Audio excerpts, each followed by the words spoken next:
October 27th, Game 6 of the World Series. This could be the final live before lock for a hot minute.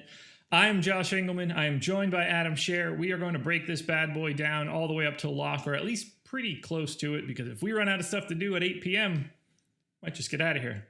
We'll see. I didn't tell anybody that one yet, so surprise, everybody. Adam, what's going on? How's it going? I feel like I haven't done a live before lock show in a while. It's just been nothing but strategy shows for a lot of the playoffs, it seems like. Yeah, they're not that great. I like doing the strategy show because I like to dig in. At this point in time, it's just sort of like relaying information. I like the strategy piece of it all. So that's where I stand. As you get in the door, everybody, hit that like button, subscribe to the channel, hit the notification bell. I love the likes, you guys know that, but subscriptions are the new thing. You guys hit the subscribe button. That helps us out a ton. So please, please, please do that. We've got a lot to talk about here. Pitching is weird. I had originally planned to go and just touch on Rays, touch on the Dodgers, talk some promos, talk some free content. MLB projections are free, by the way, if you want to go check them out. But I think we need to touch on it's not an elephant in the room, but the thing that I think is most important. There are murmurs that Tony Gonsolin is going to go potentially longer in this game. I currently have him projected for 3 innings. I'm a little nervous now that Gonsolin's going to go 5 and be very problematic for me. How do you want to handle Tony Gonsolin today? I'm playing him. Granted, I'm playing cash today. I'm not playing tournaments. So, I think your approach obviously is going to be different there. But right now, looking at our ownership in tournaments, 22% utility ownership for Gonsolin, 7% captain ownership. I think when you're talking about a starting pitcher on a single game slate with the uncertainty that we have around Gonsolin's pitch count, basically, that ownership is pretty appealing even in tournaments to be, I think, going over on Gonsolin and hoping that you get enough work out of him. And the reason that I'm personally leaning towards thinking that, assuming he's pitching relatively well, obviously if he pitches poorly, he's not going deep. But the reason I think that I lean towards him going well, not only that Dave Roberts has hinted that he will, or that he wants him to go deep, because Dave Roberts, can say whatever he wants, but I don't think we should be taking much from his last 2 outings. He threw 41 pitches against Atlanta on the 18th. He threw 29 against Tampa Bay earlier in the series. But the reason I don't think you should be taking anything away from that is the game against Atlanta. He came in as the reliever. They started that game. They opened it with Dustin May. So just a completely different situation than we have tonight, where Gonsolin is starting the game. And then the game that he pitched against Tampa already was 3 days later. He was on 2 or 3 days rest. His job was to just give them 1 to 2 innings and get the hell out. Like, it's different now. He's on full rest. He was told a while ago that he would be starting this game if it made it this far. Like, this whole thing was planned. It's not like you're the only guy that can give us a couple innings right now. I think this is a real start for Gonsolin. So my thought process is this, and I think it's going to work well for me. And if you think that he's going to pitch longer, that's perfect. The only thing that I have to avoid is him pitching well. Right. So, I don't think that he's going to go 5 innings if he's pitching poorly one way or the other. So that just knocks that out of there. If I'm just not going to have him, then whatever. I just have to avoid him going out there and striking out 8 guys in 3 innings. Sort of. I mean, obviously you need to avoid that. But the thing is, too, that, and again, this is where the formats make a really big difference, but to some extent it's still true in tournaments too. When you're talking about batters that they all have a floor of 0. Like, even if Gonsolin scores 9 points, there's a lot of times that he's in the optimal lineup, I would think. Or at least a pretty decent amount. I don't know about a lot, but he's also got to beat Snell in that scenario too. Why? If Gonsolin has a pedestrian game, I assume some bats look okay. If he doesn't beat Snell, then Snell is ahead of him from a salary perspective. And then I am just filling in with other guys that are scoring 6 or 7 or 8, something along those lines. Yeah, that's true. So yeah, I mean, I guess that's another, because that's 21-4 just out of those two. If he pitches amazing, well, then I'm screwed regardless, because he's just playing well. I just don't, if I just don't think that I care if he goes 5 innings. I get what you're saying. I think the ownership is the big piece there in tournaments for me. I mean, he's lower owned than so many of these hitters, or about the same ownership as so many of these hitters that, and I'm not even talking about the good hitters. I'm talking about the pieces that are relatively cheap that you fill in lineups with. You're telling me you can, for lack of a better word, differentiate in tournaments by rostering the starting pitcher. I think that's pretty appealing. I think the first thing that I would do in that case is, like, if I were talking about it from a GPP perspective, I'll just roster Seager over Gonsolin at 1/4 the ownership. That seems like a decent pivot for me for what I think is at least some ambiguity on Gonsolin. Not that you guys should just immediately pay attention to the prop market. Limits on props are going to be relatively low. His strikeout prop is 3.5 with juice on the under, the last that I saw. So for me personally, I'm avoiding him. I don't have him in anything as of right now. And while it makes me nervous, that's where I stand. You are playing him in cash? That's my plan right now. Okay. I do have, you and I were talking before the show, I have a 2v2 that doesn't include him that I think is close, but I am leaning toward Gonsolin just because I think that he's the plan, at least, is for him to have an actual start here. I don't really care about the prop markets. Like, it's an inefficient market. The last person I saw use the prop market as the reason for their decision making was justifying why Derrick Henry was a bad play when he scored 45 DraftKings points. So it's not something that I personally look at, but I think it's in cash. I'm inclined to go with Gonsolin just because unless he really pitches poorly, he should at least get points. Which obviously isn't a guarantee for hitters. And I think, like, my guess, if you're giving me even odds and I just have to guess, if Gonsolin pitches well, is he pulled at 50 pitches or does he get to go like 80? I would take the 80 pitch side. So I Do you think he can go 80? Absolutely. Okay. I mean, I know game 6, like, you don't really care how long anybody goes in the grand scheme of things. He threw 88 against Atlanta in his last start, last real start. Okay. Yeah, I didn't have like the backup for that. That was like an actual question. Oh, yeah. I mean, I think he threw 88 there. I would think for him to get to like 80 plus, he's pitching like extremely well, and there's just like he's in a situation where Roberts cannot take him out. But I think that he has the ability to do that. I would think that probably the most likely outcome, in my opinion, is something like around 5 innings and 65, 70 pitches. Ooh, well, I hope he doesn't go 5 innings. Best I can do. Since that is sort of like the biggest piece of the slate as of right now, I think we can just go ahead and then dive in. Let's start on the Rays side. I have one more thing to add to the Gonsolin thing. Yeah, just another piece where it's just purely educated guessing, but trying to think about it from a strategy standpoint, I think it makes more sense for the Dodgers' plan here to be for Gonsolin to really go as long as he can, because they have the 1-game advantage in this series. If let's say that it's kind of on the fence and, so let's say that you just say, okay, Gonsolin goes 3 innings and cool, you pitched fine. Now let's turn it over to the pen.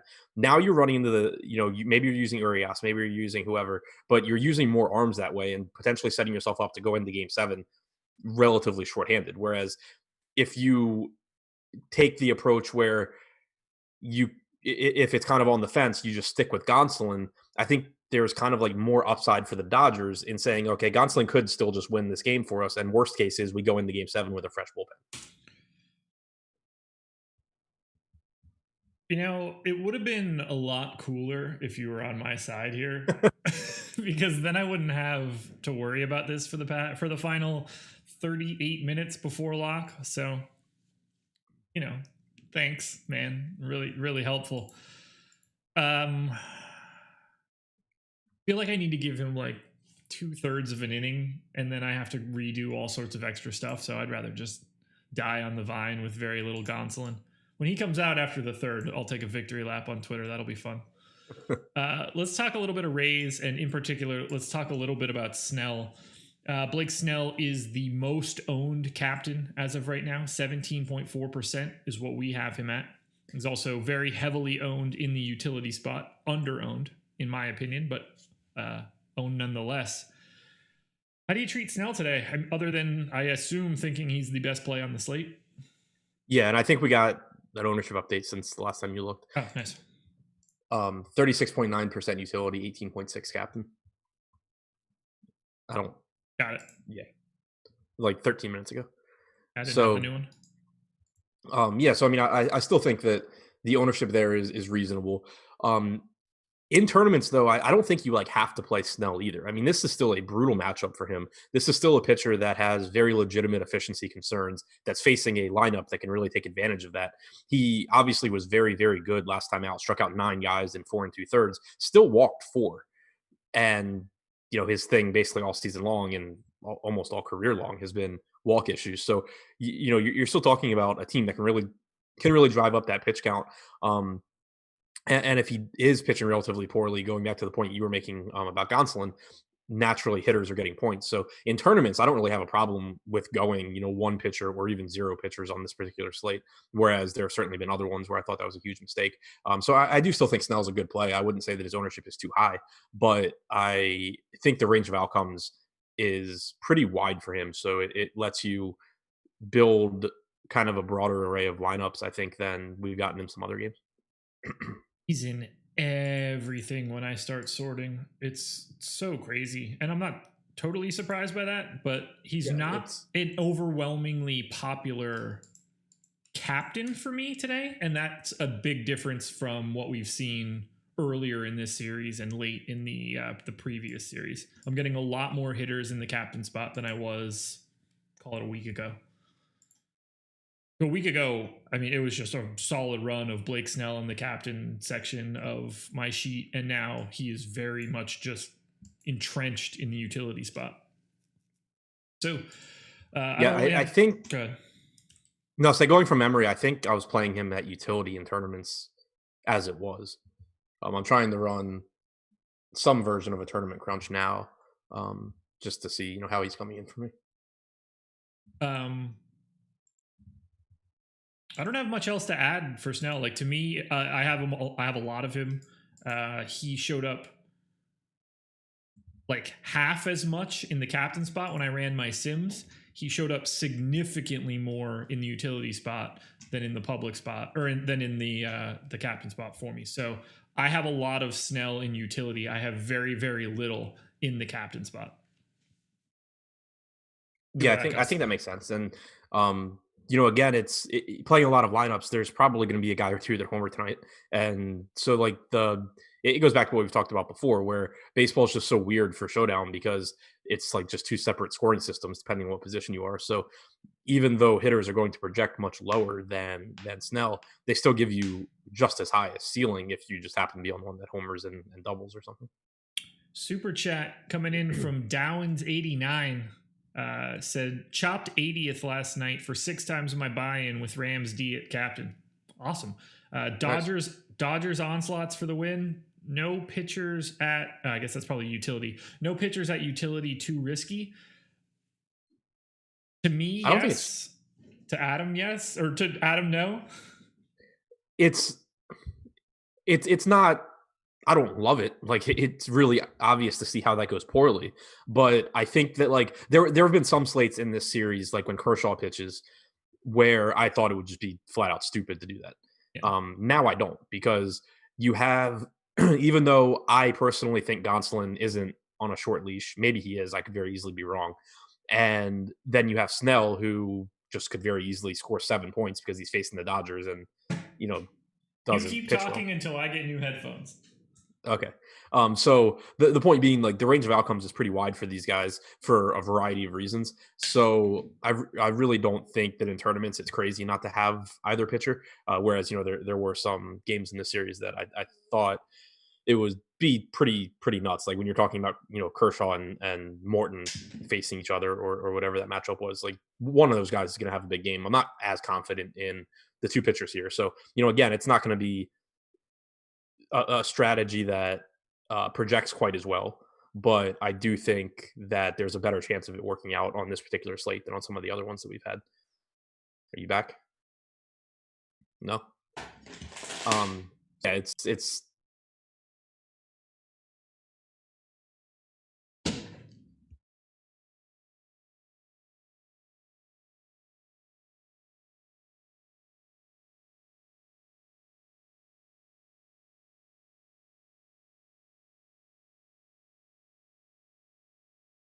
I'm back, but no one can hear you. So hold on. Killing me here, man. Stupid audio. Stupid audio.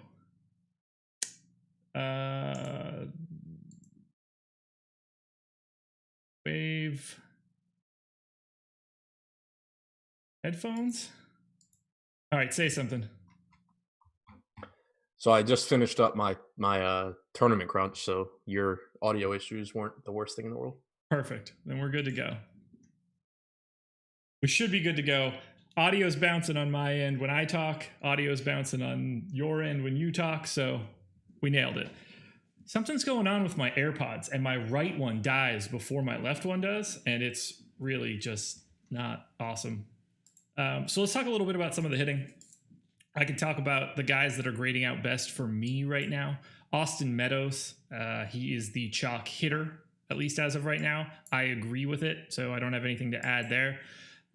There's one guy I want to touch on. I'm guessing you like him too. 1.4% ownership in the captain spot. How do you feel about Zunino?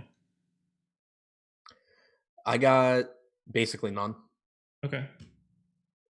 I got, in the crunch I just did, I got 1% utility and 1.3% captain. Wow. Okay. I mean, I have him as a relatively neutral play in the utility spot, but I have him showing up as the optimal captain like 7% of the time. I like Zunino as a sneaky captain option. Yeah, I mean, I think it's fine. Again, I'm not going to act like I have a perfect showdown tournament process down for MME because I've barely been playing tournaments, but that's, kind of just how it shows up for me, weighting projections and ownership. I was getting a little bit more Barnes captain if I'm paying down there. And then I was getting a lot of Adames, a lot of Kiermaier captain. Yeah. Meadows was the top captain coming out of my sim. Kiermaier second, Barnes third, and then Zunino actually tied for fourth with Choi. Choi is the guy that I can't stop from showing up in all of my stuff. So do you have any particular Ji-Man Choi thoughts?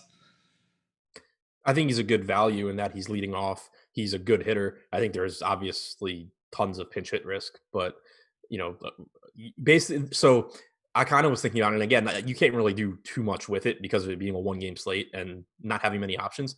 But you kind of need Gonsolin to pitch well for Choi to have maximum at bats. Yeah, probably. Which is not. The flip side is if Choi just launches one his first at bat, you don't care. But yeah, also true. Which is for sure what I am hoping for. Didn't play him in cash, but I do have quite a bit in GPPs right now. Anything else you want to touch on from the Rays perspective? You mentioned Meadows. He, again, in my very imperfect GPP crunch, getting like close to 100% Meadows. I don't really know what's going on with his salary. I mean, there is, I guess, it's some pinch hit risk. Right, yeah. And I mean, granted, they do pinch hit for him some, which is really annoying, but still, he's cheap, he's good, he's at the top of the order. I don't have any reasons to dislike him. The third hitter in your lineup should not be the third cheapest hitter. Especially when he's actually good. It's not like it's one of those guys where, I mean, like there are some teams that just randomly bat shitty hitters in the middle of the order for no particular reason or at the top of the order, but like that's not the case here. This guy's actually good. Yeah, it truly makes no sense. We've talked about it before. It never changed. So I don't know. Anything else for Rays? I don't really have too much else to add. I guess I'll sum up my side, the Rays bats that I like. You can take it from there. So again, Zunino at captain looks good to me. Adames at captain looks good to me. From a non-captain perspective, I would be heavy on Choi and Joey Wendell, probably. I'd be about double the field on Brandon Lau. Anything standing out because of that? Like, did any particular reason that you think he's kind of in like a weird salary range? So I'm a little curious myself. I think that's probably, I mean, it's 4% captain ownership. So I would be getting around 8. Okay, good to know. Well, that works. That's a decent run through the Rays. Now we have a lot to talk about. In particular, we got a giveaway going on. Lucky you guys. Head to our Twitter account. That's Awesemo_com. And check out the pinned tweet. You can win a free year of Awesemo Plus MLB. Like that tweet, follow Awesemo_com and Awesemo MLB, no underscore in that one. And you just have to correctly pick how many runs you expect the Tampa Bay Rays to score in Game 6. You just respond to the tweet with that information. Of everybody that gets it right, one random winner will win the year of Awesemo Plus. It's a monster deal. You have like 28 minutes or so to get that in before lock. So go ahead and do that. It could be the final MLB giveaway of the year. This could be it. We might be done. But that's not the only way that you can get to Awesemo.com. You can sign up using the promo code PUMPKIN. PUMPKIN. That will be good until October 31st. It is $10.31 for an Awesemo Plus weekly pass. So that's $20 off the original price. You can get projections, ownership projections, access to Slack, lineup builder, tons of premium content behind the paywall. So much of it created by the boss man himself, Alex Baker. And again, this is good through Halloween. So if you want to sign up, use the promo code PUMPKIN and get yourself a weekly pass for $10.31. Well, we touched on Gonsolin was going to be the midway point conversation of this. Do you have anything else you want to add on him other than just the fact that you're assuming he goes a little bit deeper into this game? Nothing really. I mean, I guess it shouldn't. We spent a lot of time obviously talking about his how deep into the game he goes. I don't think it should go overlooked that he actually is a good fantasy pitcher. Like he strikes guys out. It's not like this is some like random arm that they're just throwing out there that doesn't accrue fantasy points. For the season, 26% strikeout percentage, only a 4% walk percentage. Walks have been a bit of an issue in his 3 playoff appearances, but I'm not reading into that too much. You do have some Ks in the Tampa lineup. He's actually good at pitching. So it's not, and I think that's another reason why your best guess on his leash is really important, because you're not talking about a low scoring pitcher if he is allowed to go relatively deep into this game. So I guess just mentioning that he actually does strike people out is pretty important. Slide over to the Dodgers bats now. Not a ton of ownership coming in here from a captain perspective. Gonsolin at 7% is the highest. And then you get into Betts at 5%, AJ Pollock at 5%, and then minimal otherwise. Do you like any Dodgers at captain tonight? Nothing really showing up too much. Getting around the field on Mookie at looking at the wrong column. Yeah, getting around the field on Mookie at 5%. Getting a little bit of Turner, a little bit of Smith. Bellinger 0.8% captain ownership projection. I have like 4% there. But not getting nearly as much Dodgers captain ownership as I am Tampa. Yeah, I have. So Bellinger came out of the sim at 2.7. So we're talking, 3 times as much as what he's projected for. That might be something that people want to take a look at. I think he's wildly underowned just in the utility spot as well. Since I don't think there's too much to say from a captain perspective, sliding it over to utility. Corey Seager projected for 8% ownership. Sim liked him more than that. Cody Ballinger might be the best play on the slate relative to his ownership, 12.9% in utility. You mentioned 0.8% in captain. I have quite a bit more than that.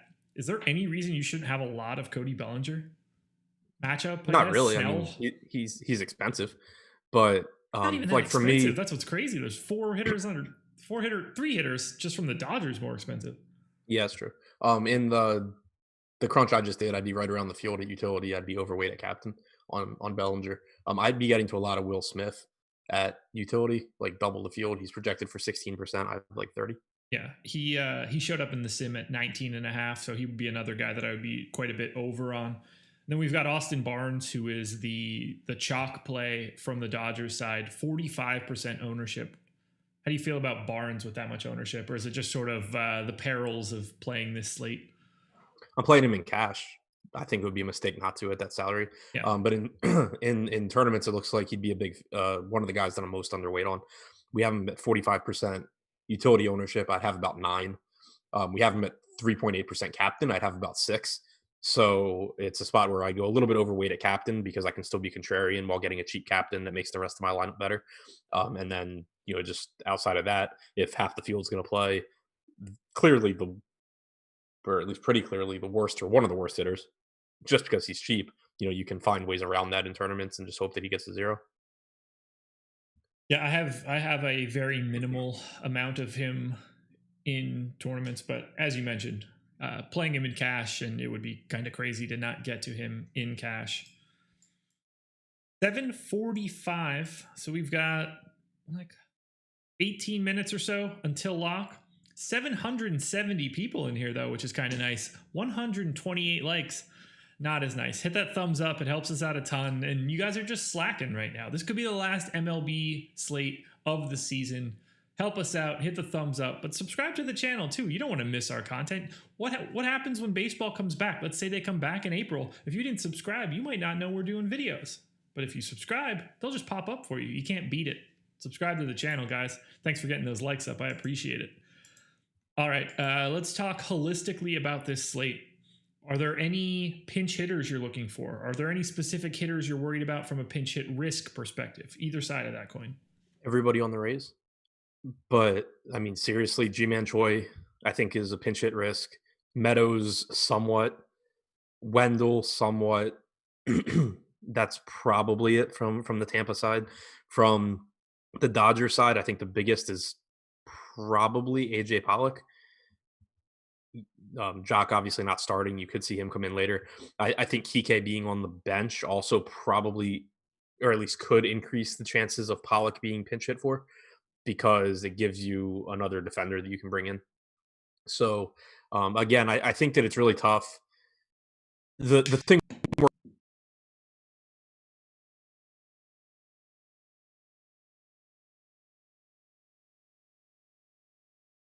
No one can hear you. It's my fault. I'm working on it. I don't know why now, but I'm working on it. At least I knew that I couldn't hear you. Stop. Sorry, chat. Try talking. Now, hold on.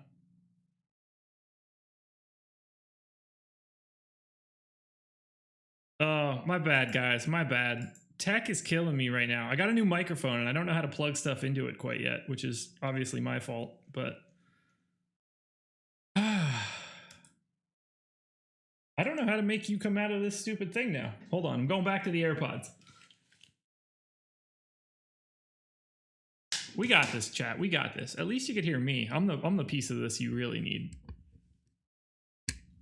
All right, Adam, I can hear you. You could talk now? I can hear you, chat can't, but I know why they can't, and that one I can actually fix. Good. There we go. Now we're back in business. Now we're back in business. All right, pinch hitters or pinch hit risks. So we went through the pinch hit risks. We went through some of the pinch hitters. Relievers? I think they're pretty much like all on the board because of the day off yesterday. It's not like anybody's going to be, or anybody's particularly likely to be unavailable. I would assume Dustin May isn't pitching. He threw 30 pitches on Sunday. But outside of that, the most any pitcher from either team threw was Ryan Sheriff at 16 for the Rays. So I'd assume everybody, or just about everybody, is good to go here. So, I mean, you're looking from the Rays side, probably at Fairbanks, Anderson, Castillo in some order. From the Dodger side, probably some combination of Baez, Jansen. I don't know about Trinan. Trinan pitched Friday, Saturday, and Sunday. Obviously, was off yesterday. I don't know if they'd go to him or want him fresh for Game 7. But some combination of Baez, Jansen, and maybe like Gratterall or something. If you're on team, I don't think Gonsolin goes that deep. Does that make for a good opportunity to grab a Dodgers reliever? I don't know that it really changes a whole lot, because if he doesn't go deep, like what would that what does that make you want to, like Alex Wood? Is it just that if he doesn't go deep, there's going to be more relievers used, so there's a higher probability of the reliever that you roster actually pitching, which is obviously important. But as far as there being a pitcher that benefits and is useful for DFS, I don't really think that's the case, because the guys that would come in, the potential like long guys that the Dodgers could use, Alex Wood's $11,000, or sorry, that's a captain. Joe He's Kelly? $7,400. What? Joe Kelly? 4,600. Yeah, like I think that's fine, but I don't think he's going multiple. Like he's going one inning. So my point is, if you think Gonsolin's not going to go deep, then there's going to be more guys used. So it does benefit, or there's more merit to going to a reliever in that case, just because there's a better chance you'll hit on one that pitches. But as far as guys that potentially could give you like, if let's say the plan, and let's say Roberts is lying, and the plan is Gonsolin goes 2 innings and turns it over to someone, he's probably turning it over to either Urias or Wood, who are both price prohibitive, and you're not going to roster anyway. Is there anything else that we want to touch on for this slate that you think we've missed? I don't think so. Like, obviously, with it being game 6, we've talked about each hitter for days now. I don't think there's a whole lot strategy wise that is only applicable to this game, with the exception of guessing at how long Gonsolin's going to pitch, which we've obviously done quite a bit of. So, I don't think there's really any like pinch hit strategy or anything like that is unique to this game that we haven't talked about 5 times already. All right, well then I think that we should start grabbing some questions. I don't know about you. We've got a while until lock. We've got 800 people here, and it's climbing. So let's take questions until people don't want to listen to us any longer. Let's do it. Well, I guess you can get out of here. I don't think anybody wants to listen to you any longer. So, can they not hear me again? No, they can. I just meant, who would want to listen to you? Yeah, got it. Okay, I didn't know if you were making a joke or if you had muted me for the 5th time. In hindsight, no, that's fair. in hindsight, I should have ate that joke. Let's see if we've got anything in premium Slack first. Kyle Collada, I wish that I could answer this question for you. He said, you said you don't like Choi in cash. Who are your favorite 2 or 3 Rays players for FanDuel cash? Wait, who said they didn't like Choi in cash? I did. Oh, okay. I was going to say, he's like the 2v2 I mentioned that I am deciding between. He's on the side that right now I'm not playing, but I don't know. Yeah. Well, you obviously know what I'm playing as well, and that he's not in that particular lineup either. I didn't mean like he's a no-go, although his pinch hit risk makes it a little bit less interesting in cash too. Yeah, I think him batting leadoff kind of mitigates that to some extent. Yeah.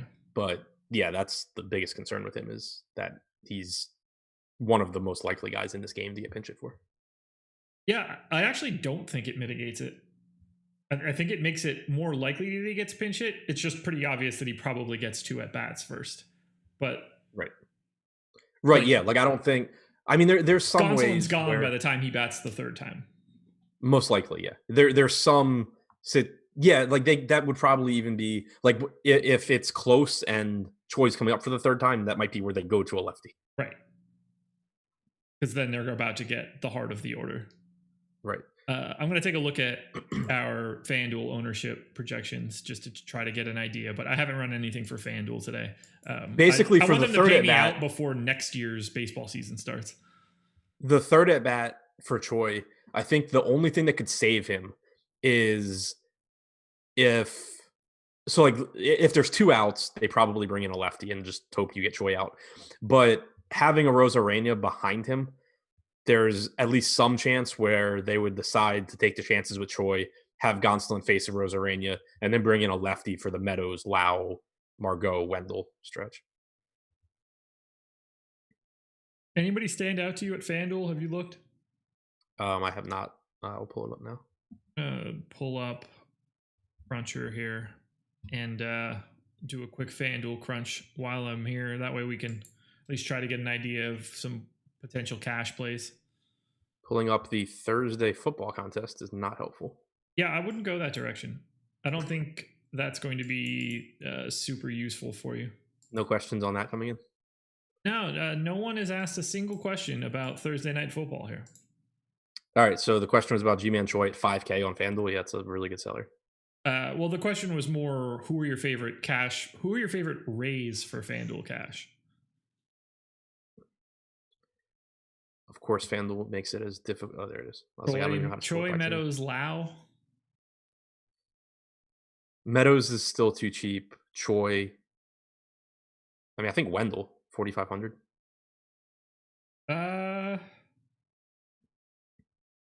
Yeah. Yeah, I have no issue with that. He's cheap. Ownership's fine. Choi and Meadows, I think, are the two pretty clear top options. All right, let's see what else we have. Better play for utility, Choi or Pollock? Without looking at ownership, I would say Choi. I prefer Choi by quite a bit. What else we've got in premium Slack now?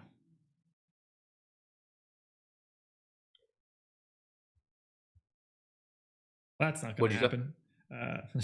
Just reading some of these questions, and some just aren't going to get answered. Going back to the Choi point, if you had mentioned, earlier about pinch hitters, you could go with like Yandy Diaz as a leverage play against Choi, or Mike Bristow. Got a good question in here from Jackson Holt in YouTube chat. Biggest fade tonight for a high owned player? For me, it would be Austin Barnes. Yeah, I agree. We're on the same page there. Tournaments, obviously. Yeah, I assume by the question he's talking tournaments, but just to clarify that. Yeah, I don't think there's no such thing as like a fade in cash, is there?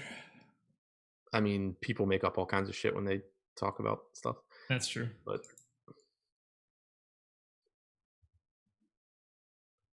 that's a good question, though. Yeah. All right, time to delete some spam. All right, let's see. Muncie or Bellinger? I have more Bellinger. Bellinger for me. Looking at DraftKings, I have more Bellinger. Yeah, it's Bellinger for me.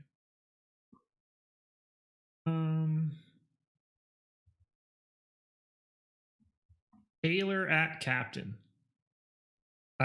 He came out of the sim twice as often as his ownership, so I have no problem going there. I would just generally be trying, like, there's not even anybody I would, other than Betts at captain, and it's not like I'd be mad that I had him. There aren't too many guys that I'd be trying to actively avoid. I don't really like Snell at captain. I guess I can say that out loud. Did you do it or not? Don't. Yeah, I don't. In the lineups I made, I had 51% exposure to Snell, and it was all at utility. 8% in the captain spot in my sim, projected for 18.5. Like, the most likely scenario there is that I would have very little. Yeah, I was actually getting nothing but hitter captains in those tournament lineups I made. And also to touch back on that, someone had asked about not rostering a pitcher in tournaments. I quickly crunched 1,000 lineups and then threw them into my spreadsheet to see how they would rank if I were playing 150 lineups. My 10th ranked lineup was my first one without a pitcher. So you don't even want to know the answer for where it takes Snell out for me. Obviously, you and I do one thing slightly different when it comes to this. Wow, where's the first one at? I don't even know. Snell's in the first 1,000 lineups that I have. I did crunch a couple thousand though, so yeah, it's my 50th highest projected lineup, and it's like middle of the pack in ownership, but it's Meadows, Margot, Choi, Smith, Lau, Betts. Like, I would have no issue playing that lineup. Dave's got a question for us, and part of me doesn't want to answer because he said that Matt Stafford was a top 5 NFL quarterback today. I'm so tired of hearing and reading quarterback rankings. Like, I'm tired about reading Twitter or tweets about quarterback rankings from you. Yeah, it's nonstop right now. Yeah. Jokes aside, now we are on the exact same page. Who's your favorite captain for DK Cash? The answer: Blake Snell. Blake Snell, yeah. Second would be Godzilla. Third would be. I was drawing I was drawing that question out because I knew both of our answers and I knew it wasn't close. Yeah. It's Snell and then Gonsolin, and then I probably will laugh at anyone who doesn't have one of those two. We got this question, and I want to give an answer to it because the answer isn't all that important. What do you set randomness at? It's not like whatever I say or whatever Adam says, you should be trying this out in Fantasy Cruncher or in Rewind and figuring out what the impact is for you. The amount of randomness that you set will change the construction of your lineups based on how many uniques you have, whether or not you're setting individual ownership caps, if you've done anything to projections. I used 150% on hitters today. That's a number. I'm trying to generate 3,000 lineups. I would not recommend that for everybody. Depends what you're doing, though. I assume. Yeah, I mean, for baseball, I think I used like 40%, and I just don't really care. I just wanted it to quickly make me some lineups. Yeah.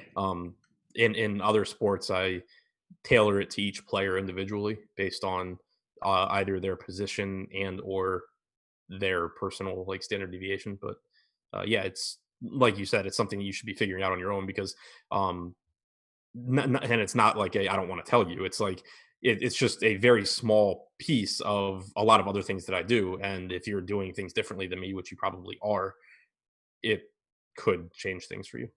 Yeah, that's like the one thing. If I could get like a digital tattoo for people, it would read like, "Don't worry about uniques and randomness. Like, figure it out on your own," because you really need to know how those settings work in Fantasy Cruncher before you want to start changing them, because very little, just changing from one unique to two will have a very dramatic effect on the output of your crunches.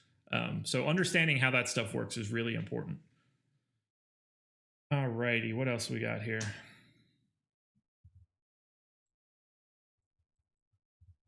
Norm L. I took Meadows at captain because he sucks and nobody will have the balls to captain him. As of right now, Austin Meadows is the chalk hitter captain option for today. So he's more than double every other hitter. Yep. Yes. He's more than triple every other hitter. Yes. You could add together a few Rays before you got to Meadows. Have you seen Gosselin's high pressure stats? I don't even know where to go to look at What is a high pressure stat? I don't know.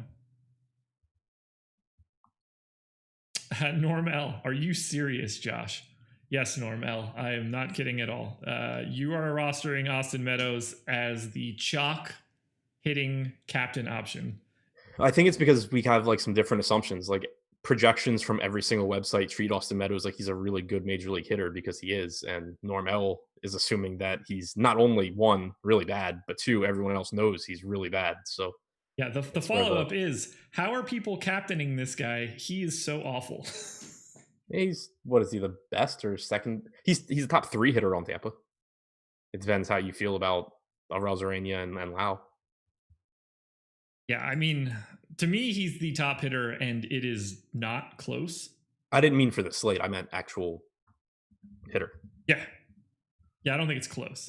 Now, like, small samples for Arozarena looking good so far, but like if we're just talking steamer, Meadows is 121, Arozarena is 97. Now I think Arozarena is being underrepresented there, but that's a healthy gap. We lock in. What's 5 Lau? minutes. Because he's career 131. 107. Okay. Let's see what we got here. Oh, yeah, I should probably start unregistering head-to-heads.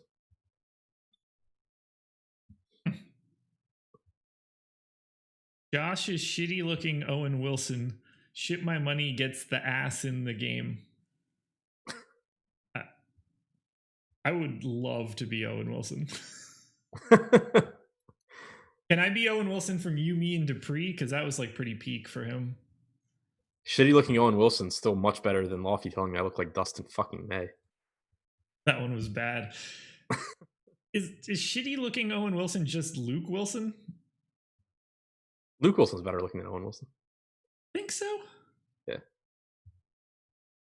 Huh, okay. I mean, we don't need to have the conversation of which Wilson brother we think is more attractive to close out this MLB year, but whatever. The ship my money about to win 100K on DK. There aren't that many head-to-heads. I don't think I'm in anything that pays 100K. So yeah, I didn't think so.